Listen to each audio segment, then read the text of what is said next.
Hi guys, welcome back to my channel. কেমন আছো তোমরা সবাই? চলে এসেছি আরও একটা নতুন ভিডিও নিয়ে।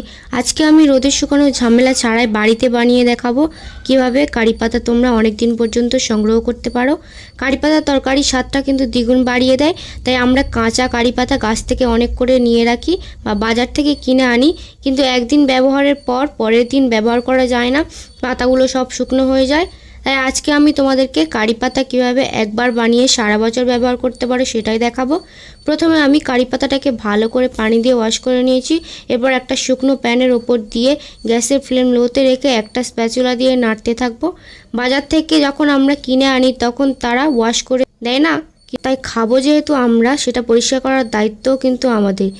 প্রতিটি জিনিস পরিষ্কার করে খেলে আমাদের শরীরের ভেতরে গিয়ে কিন্তু কোনো ক্ষতি করে না, তাই প্রতিটি জিনিস বাজার থেকে আনার পর পরিষ্কার করা, তারপর খাওয়া বা রান্না করা আমাদের পরিচ্ছন্নতা আরেকটা বৈশিষ্ট্য।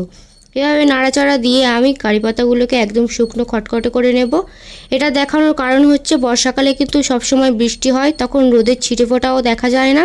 সেই সময় রোদ ওঠে না বলে কি তরকারিতে স্বাদ কমে যাবে নাকি? যখন রোদ উঠবে না তখন এভাবে প্যানে বা কড়াইতে শুকনো করে বিনা তেলে ভেজে নিতে হবে। এই একই প্রসেসে নিম পাতার পাউডার, এলাচের পাউডার, কারি পাতা পাউডার বানিয়ে নেওয়া যায়। আমার অনেক ভিডিওতে কিন্তু তরকারি এই কারি পাতা গুঁড়ো দিয়েছি, আবার অনেক কেকের পুডিংয়ের ভিডিওতে এলাচের গুঁড়ো দিয়েছি। এগুলো ভাজলে যে এর টেস্ট চলে যায়, সেন্ট চলে যায় তা কিন্তু না, এর টেস্ট এবং সেন্ট দুটোই থাকবে। এরকমভাবে অনেকটা বানিয়ে রাখলে কিন্তু প্রতিদিন বাজারে যাওয়ার ঝামেলা থাকে না, একবার বানিয়ে 1 বছর চালানো যায়। কারি পাতা একটু শুকনো হয়ে যাওয়ার পর কিন্তু আমি নামিয়ে হাত দিয়ে একটু ভেঙে নিয়েছি, এতে পাতাটা ভাজার সময় পাতাটা ভাঁজ হয়ে যায়, সেই ভাঁজগুলো কিন্তু ভাজা হয় না।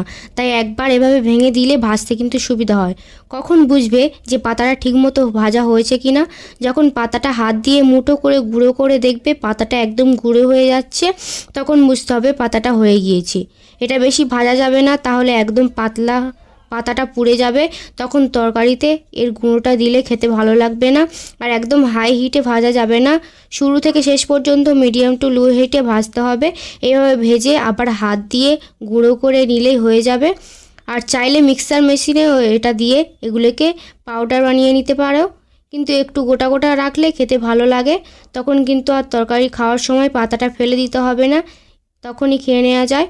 তো কেমন লাগলো তোমাদের এই ভিডিওটা ভালো লাগলে অবশ্যই কমেন্টে জানিও, আর বন্ধুদের সঙ্গে শেয়ার করতে কিন্তু একদম ভুলবে না। আমার চ্যানেলে নতুন হলে চ্যানেলটা সাবস্ক্রাইব করে দাও, যাতে পরবর্তী ভিডিওর আপডেট সবার আগে তোমার কাছে পৌঁছায়। আর ফেসবুক থেকে দেখে থাকলে প্লিজ ফলো করে দাও, আর আমার ইউটিউব চ্যানেলটাকে সবাই সাবস্ক্রাইব করে দাও। লিঙ্ক এই ভিডিওর ডিসক্রিপশন বক্সে দেওয়া আছে। দেখা হচ্ছে পরের ভিডিওতে, ততক্ষণে বাই বাই।